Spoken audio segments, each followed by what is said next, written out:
Thank you. Thank you. So do you have my soundtrack written? No. No, it'll just be me this time. So thank you for having me. Good morning, everyone.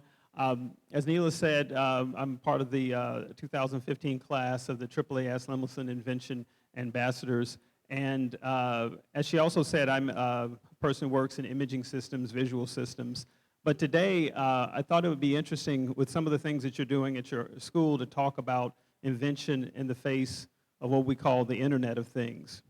So Neela mentioned that I'm a visual computing scientist. Basically, what that means is that I analyze video and imaging systems to try to make understanding of those systems. So for example, in this case, this is an example of a system that I work on where we analyze facial data to see if we can determine human emotions and human expressions. So if someone is joy, or if there's fear, or if they're happy or sad.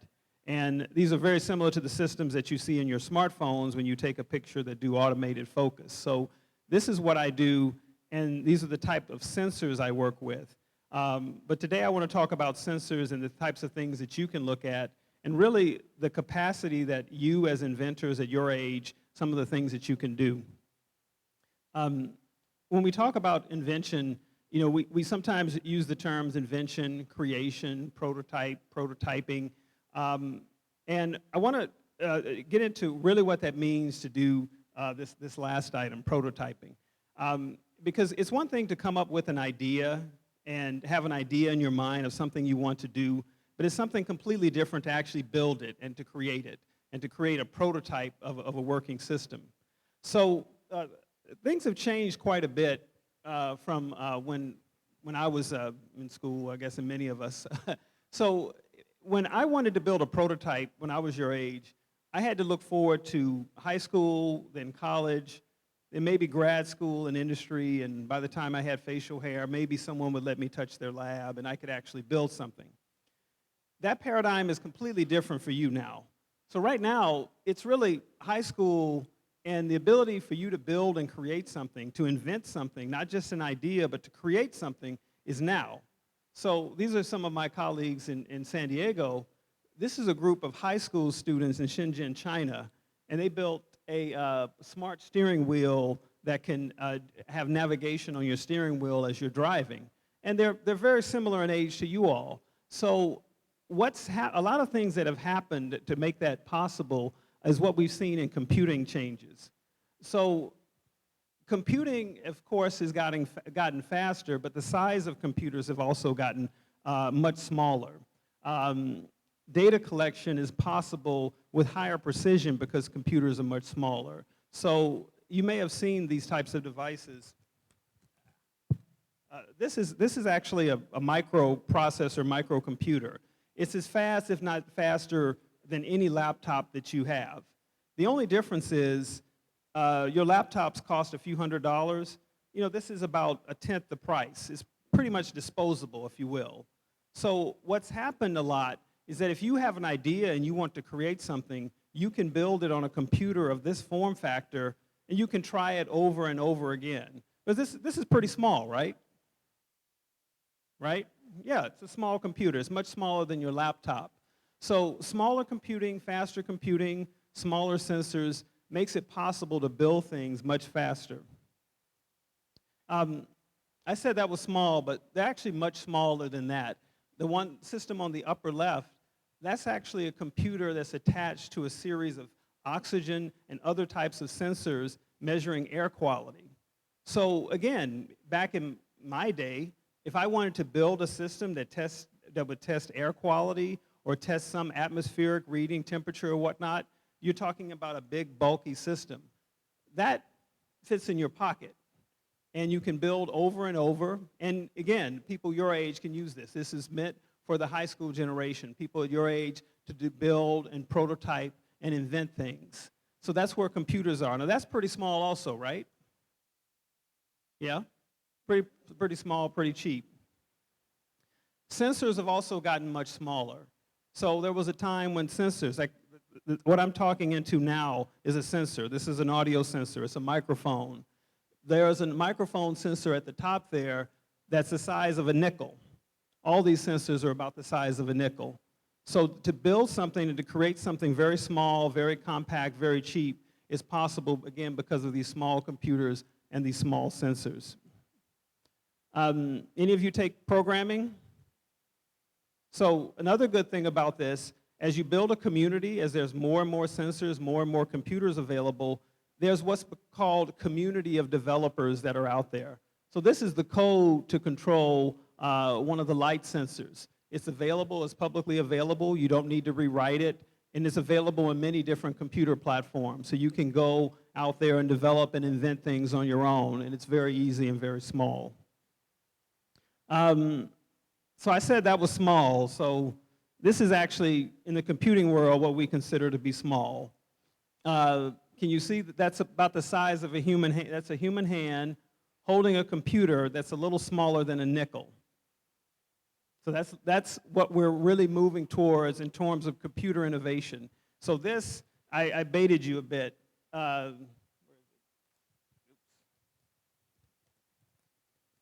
thing, we don't consider this small anymore.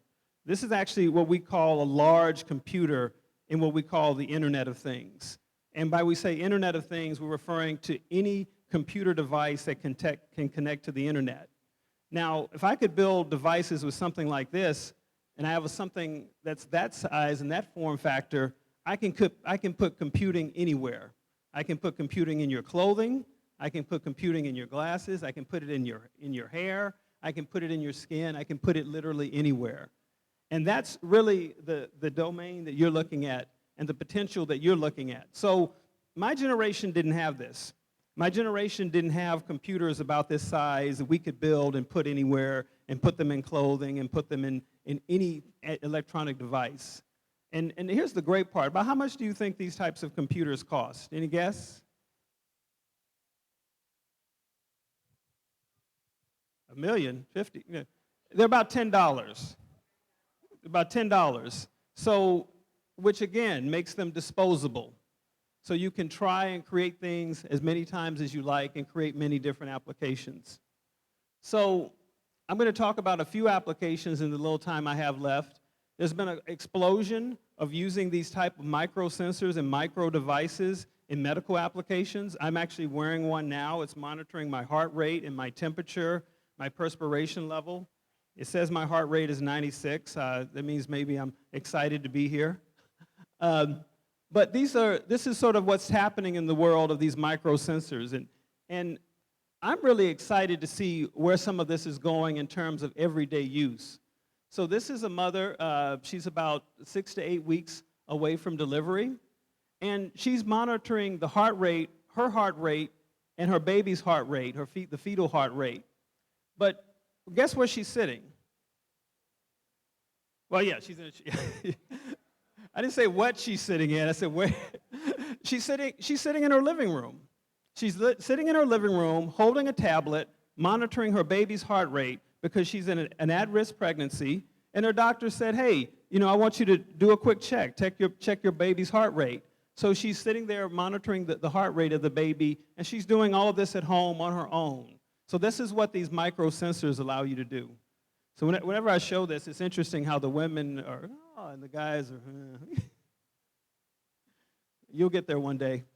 Here's another example, drone technology. So drones can do more than just fly. Drones can do intelligent things. So this is a drone in a system that was built. Sometimes we have these maker events or hackathons. This was built in China. And this drone automatically flies from one port to another and charges itself because drones can't stay up very long. This was a system that was built at another hacker event or maker event, and they decided to take those little micro sensors and put them in the bottom of shoes. So what can that do? Well, when you're running, you can not only measure how far you run, but you can measure the pressure points.